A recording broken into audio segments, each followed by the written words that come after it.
So back on the senior pastors um, not being clear about what they want when you go and hire people, or you are coming into a situation. Say you just got hired yourself. You at a new church.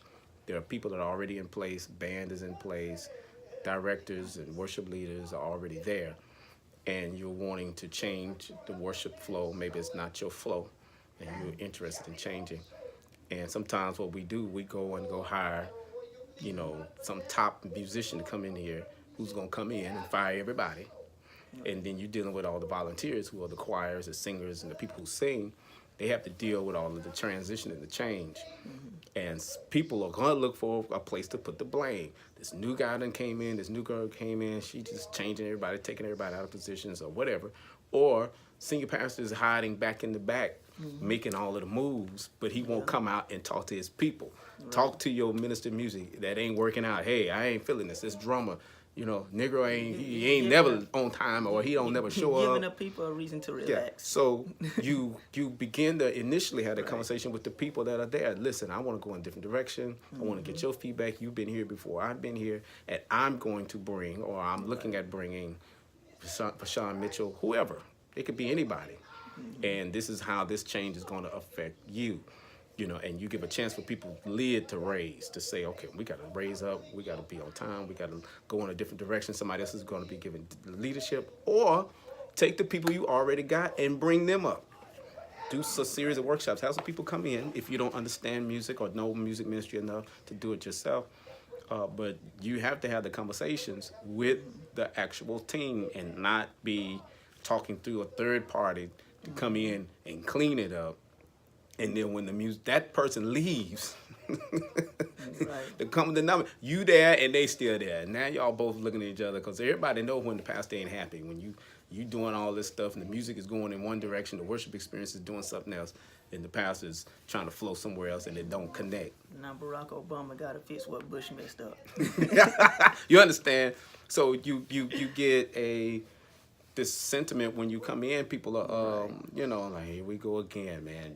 We know we're not going up, living up to the expectations of what the leader hasn't made clear about, or the leader's going and having different conversations with different people, saying different stuff, but you don't address the whole body. And I think that's what has to happen when you want to bring a workshop person or someone to come in and kind of help, that you get everybody in the room at the same time.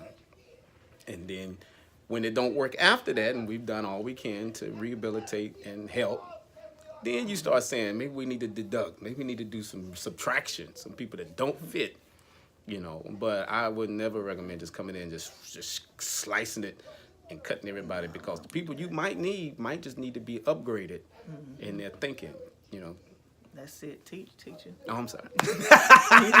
So, but that's what I really, and to listen to musicians. There's a guy here in this area who is traditionally has been a part of Gospel Music Workshop, been a part of a lot of music career musicians in this area, Bishop J.D. Means. And we was having this conversation, and I think he was in a video with several musicians, and just that whole dialogue about the relationships between pastors and musicians. And so that needs to happen more. Just having the conversation, to sit down and find out what's going on in people's life. People have a life outside of sitting there learning their music and coming in here and doing it on Sunday. There people have real lives, real situations going on, and they're not sitting up thinking about you and your sermon and what your vision of the church all week long. They're not thinking about it all week like you are. You know what I'm saying? Yes, the worship needs to be in a certain place. We're trying to create an environment for people to be free and worship the Lord.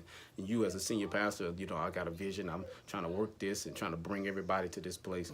But the worship element is just a piece in there. But these people who are either getting paid or singers who don't get paid, sometimes we demand a whole lot. We got to be at the 3 o'clock. Then I need the choir to go with me at the 6 o'clock. And then we got YPD. And then we got to be at the such and such conference. And then next week we got a conference all week, and the choir needs to sing all week. Then we got a funeral Friday morning. Deacon so-and-so wife died. We need the mass choir to be in place. And sometimes we just dominate the lives of our music staff by saying, well, you just playing this one part. Why can't you just cancel that? Why can't you just leave work here? I need everybody to be in place. That That little phrase, I need everybody to be in place Right. all the time. You know, people do have lives. People do, and you need to be in communication so you know what's going on with your people. 'Cause sometimes you hit a place where, you know, people are going through, and they're not gonna be at every rehearsal. You just may be at a slump where their choir numbers start going down because their stuff is happening in people's lives. Kids are going off to school, especially during the summertime. You know, it's just a lot of dynamics that happen. So you can't just force commitment. Everybody needs to be. You have to really make people feel like that is valuable, that they'll make the adjustments on their end without you having to be over the pulpit doing all of the y'all better, y'all better, y'all better. But you make them feel like this is theirs too. Then they'll go and say, well, you know what? I'm gonna cancel that. I'm gonna go ahead and be at rehearsal. Hey, I'm gonna make some adjustments. Let me call my husband and tell him to go and pick up the kids so I can make sure I make it. And let that commitment and responsibility be on them and not so much you driving it. You know, because people do have lives outside of you full-time pastors who just sitting up all week long having meetings and doing the pastoral thing, which is a lot. The musician ain't doing that all week. So most of us going to regular jobs.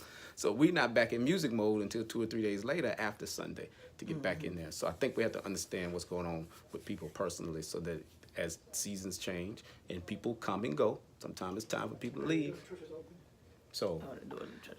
listen, we're The going doors to of the enter church back is into open. the We're about to worship. go back And into our we'll worship catch you song. next time. God bless.